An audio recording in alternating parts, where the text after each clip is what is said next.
Hello six class, welcome back on my channel. Six students, मैं आपके सामने फिर हाजिर हूँ साइंस की एक और नई वीडियो के साथ।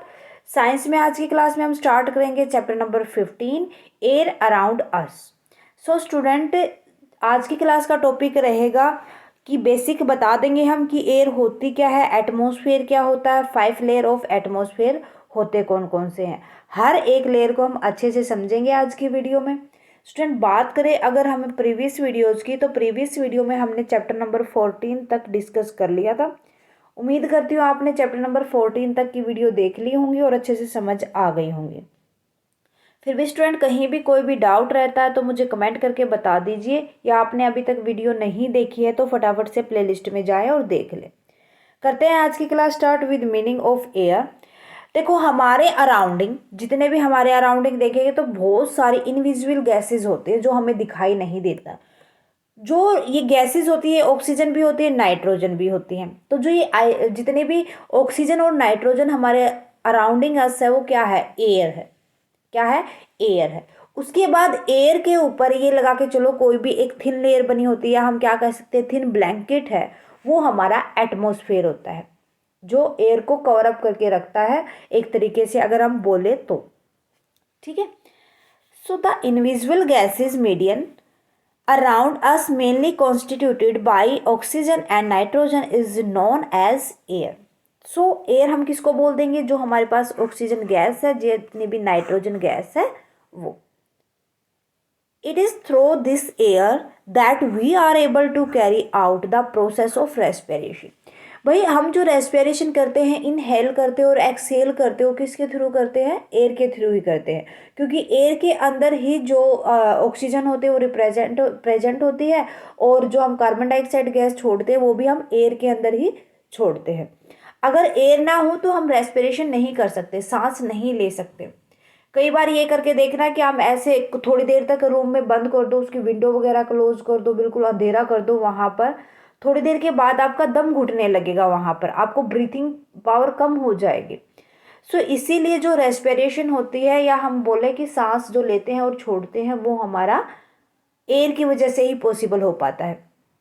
Okay.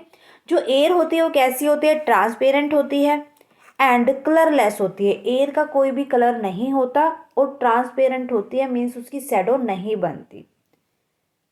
It occupy space and it present all around us. ये स्पेस को घेरती है और हमारे चारों तरफ मिलती है। ये नहीं कि एक स्पेसिफिक एरिया में होगा या एक स्पेसिफिक कंडीशन में होगी, या हम बोल दें कि स्पेसिफिक वेदर के अंदर होगी। ये चारों ओर होती है air. Got it? So air का मीनिंग आपको अच्छे से क्लियर है। उसके बाद हम बात करते हैं एटमॉस्फेयर की।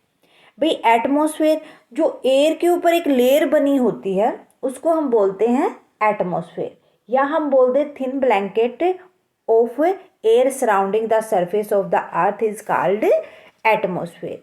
कि अगर कोई भी पतला सा या लेयर बोल दे या कंबल बोल दे, जो एयर के सराउंडिंग होता है हमारी अर्थ के सरफेस के ऊपर, वो एटमॉस्फेयर कहलाता है। Atmosphere is the divided into 5 distinct layer. जो एटमॉस्फेयर होता है, हम उसको 5 लेयर के अंदर डिवाइड करते हैं on the basis of variation in temperature. भाई, ये जो होता है ना, ये 5 लेयर जो होती हैं ये हमारी, ये किसके ऊपर डिपेंड करती है? बेस होती हैं कि हमारा टेम्परेचर कितना है। ये मेनली टेम्परेचर को ही डिनोट करते हैं, और टेम्परेचर के ऊपर ही ये बेस होते हैं। इसीलिए हमने टेम्परेचर को देखते हुए, मेजर करते हुए ही ये 5 लेयर डिसाइड की गई है। That changes due to the increase altitude. किस वजह से होगा ये टेम्परेचर में चेंजेस? ये होगा एल्टीट्यूड में जितना भी चेंज होगा। Changement means increment change. Decrement का चेंज नहीं बताएगा, ये इंक्रीमेंट का चेंज बताएगा। Air get second as we move up in the atmosphere. जो एयर होती है वो क्या करके चलती है, उसके अंदर सेकेंड होता मीन्स एयर की वजह से ही हम मूव कर पाते हैं मोस्टली। अगर तुम ये मान के चलो तो एटमॉस्फेयर के अंदर जितनी भी एयर होगी वो हमें हेल्प करती है एक जगह से दूसरी जगह पर जाने में। Okay. So all about atmosphere, इतना आपके लिए काफ़ी है। उसके बाद हम बात करेंगे इसकी 5 लेयर की। There are as follows. 5 layer कौन कौन से होंगे? First one is troposphere, troposphere is the first layer. Troposphere क्या होती है? फर्स्ट लेयर होती है जो किसके नियर होती है? ये हमारी एटमॉस्फेयर के नियर होती है, जो sorry surface of the earth. क्या आ जाएगी ये लेयर? किसके नियर होगी ये? Surface of the earth. This is the first layer to the atmosphere which is near to the surface and it is responsible for weather condition. जो first layer होती है वो हमारी इतना नियर होती है अर्थ सरफेस के, जो कि वेदर कंडीशन क्या होगी इसको डिसाइड करती है। जैसे सॉरी विंटर होगा या समर होगा या मानसून होगा, स्प्रिंग आएगा, तो ये सारे के सारे जो वेदर कंडीशन है वो डिपेंड करती है हमारी फर्स्ट लेयर मीन्स ट्रोपोस्फेयर के ऊपर। Got it? So the troposphere itself is said to contain about more than 75% of atmosphere।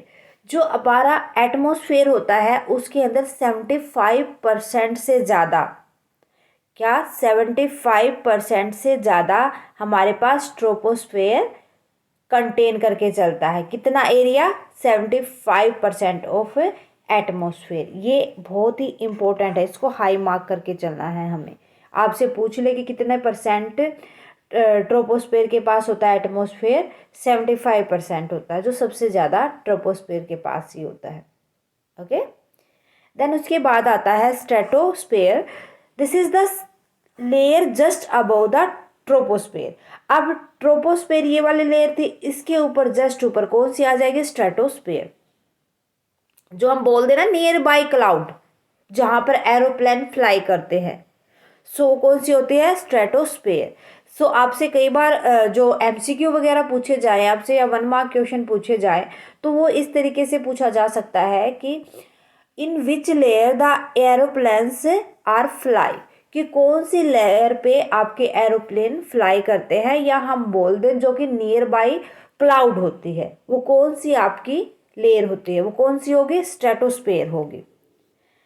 Which contain the ozone layer, जो किस चीज़ को कंटेन करके चलती है? ओजोन लेयर के। ये भी एक 1 मार्क क्वेश्चन बहुत ही अच्छा बनता है। Where the aeroplane fly and is also home to most of the cloud, और किनका घर होता है ये? मोस्टली क्लाउड्स का घर। Got it? देन उसके बाद थर्ड लेयर आती है mesosphere. This is the third layer and the coldest layer. सबसे ठंडी कौन सी होगी? Mesosphere of our atmosphere and extend to good 80 kilometre above the surface of the earth। जो सबसे हम बोले कि कोल्डेस्ट लेयर कौन सी होगी, तो वो third layer means mesosphere layer होगी, जो अर्थ सरफेस से 80 किलोमीटर अबव है। कितना? 80 किलोमीटर अबव है। Okay, next layer is thermosphere layer. So this is the fourth and one of the hottest layer of the earth। देखो हमने last mesosphere जो पढ़ी थी थर्ड लेयर, वो कौन सी पढ़ी थी? कोल्डेस्ट। थर्मोस्फेयर जो लेयर है वो कौन सी है? हॉटेस्ट है, जो कि जिसके ऊपर कितना टेम्परेचर होता है? Go to 1500 degree Celsius. This is where the space shuttles go to study earth for space. जहाँ पर जो स्टल्स होते हैं वो स्पेस की स्टडी करने के लिए जाते हैं। The air in this layer is very thin. जो थर्मोस्फेयर लेयर होती है वहाँ पर एयर आपकी बहुत ही थिन होती है, मीन्स बहुत ही कम होती है, जो ब्लो ज़्यादा करती है। अगर थिन लेयर होगी दैट मीन वो ब्लो ज़्यादा करेगी।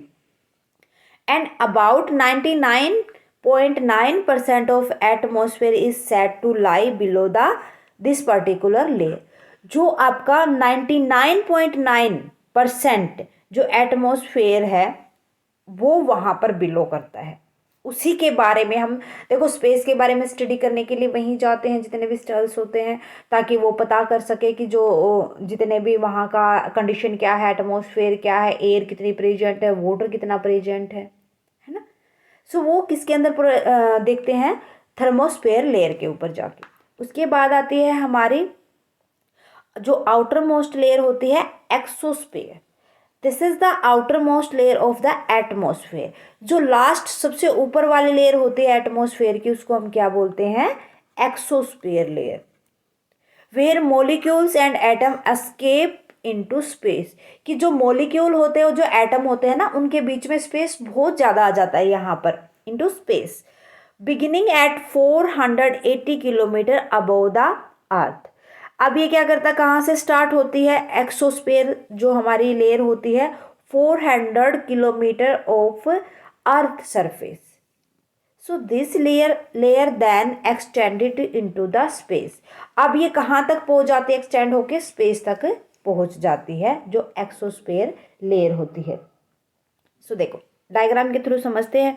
जो ये हमारी अर्थ सरफेस है, इसके नियर बाई कौन सी है, हमारी ट्रोपोस्फेयर। उसके बाद हमारे सेकंड नंबर पे ये हमारी ओजोन लेयर है, ओजोन लेयर के ऊपर होती है।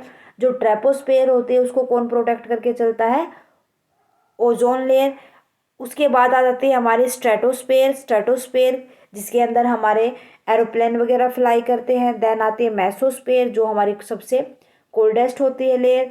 देन उसके बाद आती है थर्मोस्फेयर जहाँ पर सबसे ज़्यादा गर्मी होती है। मीन्स जितने भी स्टार्स वगैरह होते हैं वो स्पेस की स्टडी करने के लिए वहाँ जाते हैं। एंड लास्ट लेयर होती है हमारे एक्सोस्फेयर, ये हमारी सबसे हॉटेस्ट आ जाएगी, सबसे हॉटेस्ट लेयर आ जाएगी। ये हमारी कौन सी हो जाएगी, कोल्डेस्ट लेयर, कोल्डेस्ट लेयर। ठीक है। सो ये आपको अच्छे से समझना है, यहाँ से क्वेश्चन बनने के बहुत ज़्यादा चांस होते हैं। आपका अगर पूछा जाए कि जो लॉन्गेस्ट क्वेश्चन यहीं से बन के आ सकता है, या आपको एक एक लेयर भी आपको पूछ सकता है, कौन सी होगी। ओके। सो मेरे ख्याल से आज के लिए बस बहुत है, इतना थोड़ा थोड़ा कर लो भाई, एक ही चैप्टर बचता है हमारा, अच्छे से कवर अप हो जाएगा। सो आज के लिए बस इतना है स्टूडेंट, मिलते हैं नेक्स्ट क्लास में विद नेक्स्ट टॉपिक। आज की क्लास कैसी लगी प्लीज़ मुझे कमेंट करके बताएं। क्लास पे कोई भी डाउट आया आपका तो साथ के साथ कमेंट सेक्शन में लिख दे, ताकि आपको आगे जाके प्रॉब्लम ना हो। क्लास कैसी लगी, डाउट हो, सारी चीज़ें आप मुझे साथ के साथ कमेंट करके बताया करो, ताकि मैं समझ सकूँ कि आपको प्रॉब्लम कहाँ पर आती है। ओके। अच्छी लगे तो प्लीज़ लाइक और अदर स्टूडेंट के साथ ज़्यादा से ज़्यादा शेयर करें। अगर आप चैनल पर नए हैं तो फटाफट से साया सारन क्लासेस को सब्सक्राइब कर ले, बेल आइकन को दबा ले, ताकि आने वाली नई वीडियो की नोटिफिकेशन आपको मिल सके। Thank you students.